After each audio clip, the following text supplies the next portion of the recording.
There were many things I expected to fall in love with when I landed in Germany.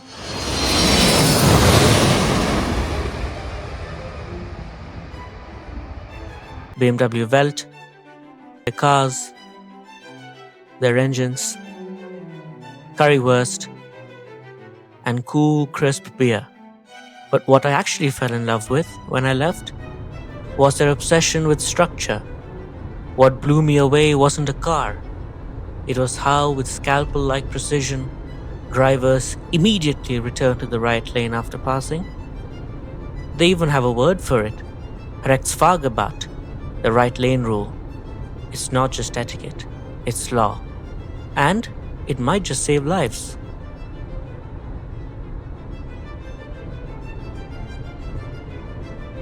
And it's something we need desperately on this side of the pond. Now I was going to take Spools out to go and grab a cup of coffee. It's around 4 p.m. And I'll show you what I'm on about by getting on the highway. It's going to be an interesting one. So this coffee place is actually on the other side of town. So rather than going through town, I'm going to take you guys on the highway or motorway, depending on where you're from. And I'll show you how lane etiquette works here and how we can sort of definitely improve it to not only increase safety on our roads, but also perhaps one day have unrestricted roads in North America, which should be quite nice.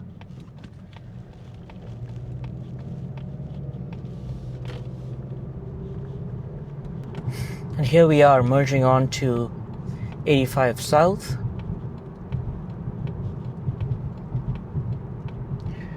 Check my mirrors, check my blind spots.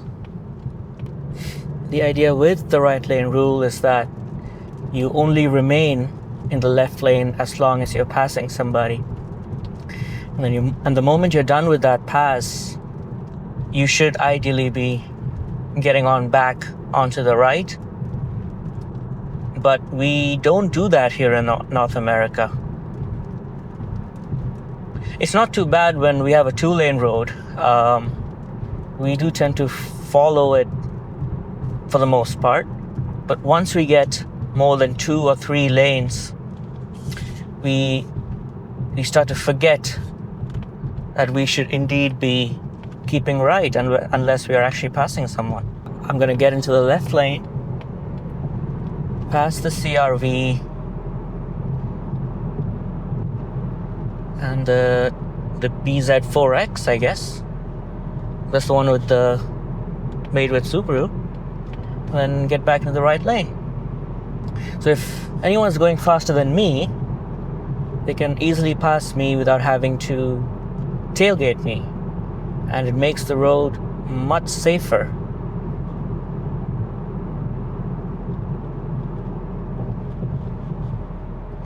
I think the whole thing about making driving safe is that we all have to be, or rather we need to anticipate what other drivers are going to do on the road, and that anticipation can only come from predictable driving. So now we have 4 lanes, and technically I'm not passing anybody, so I should be in the lane to the right.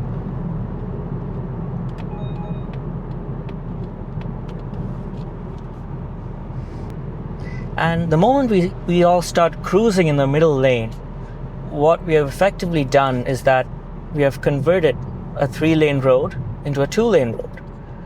Because now, if I want to pass the truck in front of me,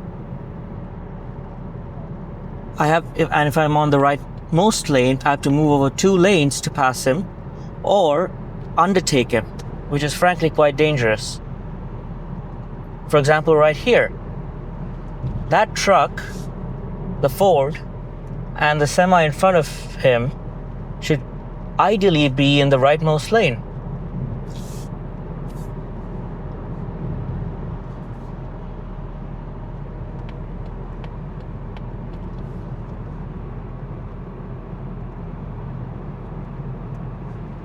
And this forces us to effectively move over 2 lanes.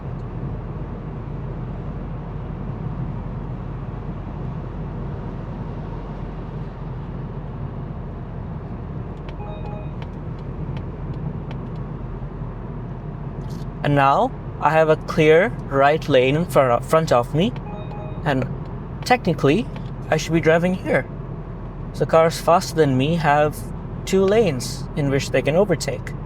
And if we are in the rightmost lane, it also makes it easier for us to take exits from when the lane starts and not have to cut across many lanes if we were to remember that we are supposed to take an exit.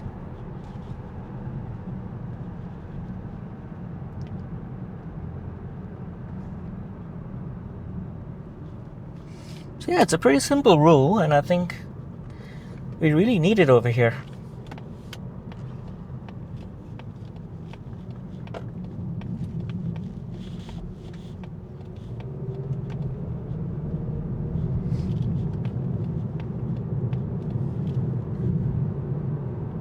On city roads, obviously, the lane is dictated by where you intend to turn, but on the highway, the right lane is for cruising, the left lane is for passing.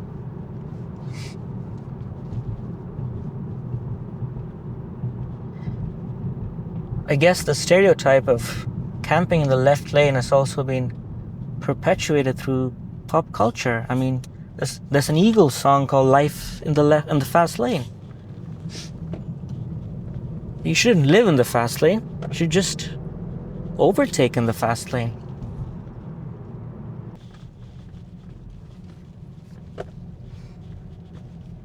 Here we are, coffee culture. I think they have the best espresso here in the Waterloo region. Many places they over-extract espresso, but I think these guys don't. It's quite good.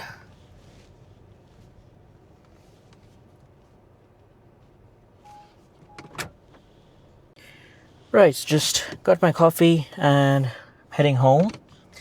Let's get on the highway again and see what we encounter.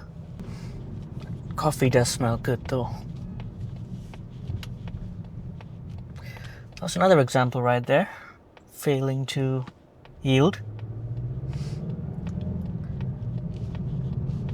And now that we have 3 lanes, that white Volkswagen shouldn't be in the middle lane. It should be driving in the right lane because it is not passing anybody.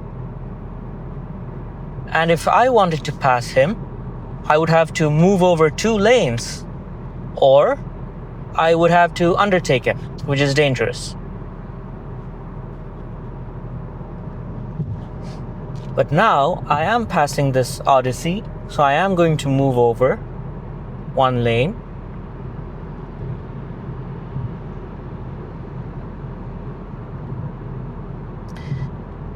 And I would also like to pass that blue van, but because he's driving in the middle lane, I have to move over 1 more lane, where he should actually be driving in the rightmost lane because he is not passing anybody.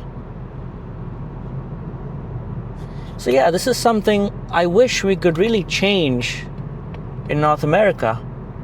And I think that would make driving significantly safer and may also allow us to have higher speed limits or even unrestricted roads going forward.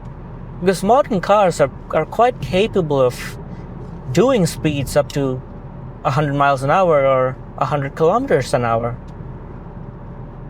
So we have the technology. I just wish we had the sensibility to use that technology. I'm going to stay in this lane because the road diverges up ahead. See, that's a classic case in point where people have to undertake the white Ram and the gray sedan in front of it.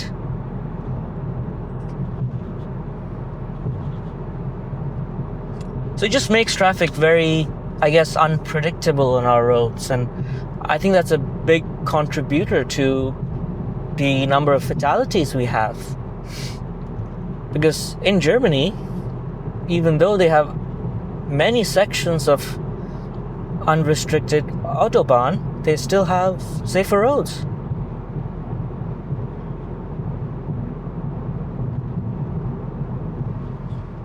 If only.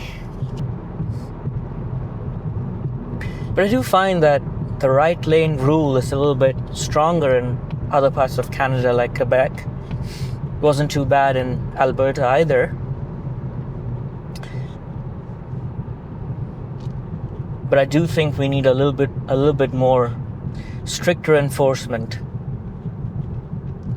for left lane hogs. So yeah, I think driving is more about coordination, and it's more of a ballet than a solo act. So I think we should all be a little bit more courteous towards one another on the roads, and I guess follow rules a lot more in terms of lane etiquette. I think it'll make driving significantly safer.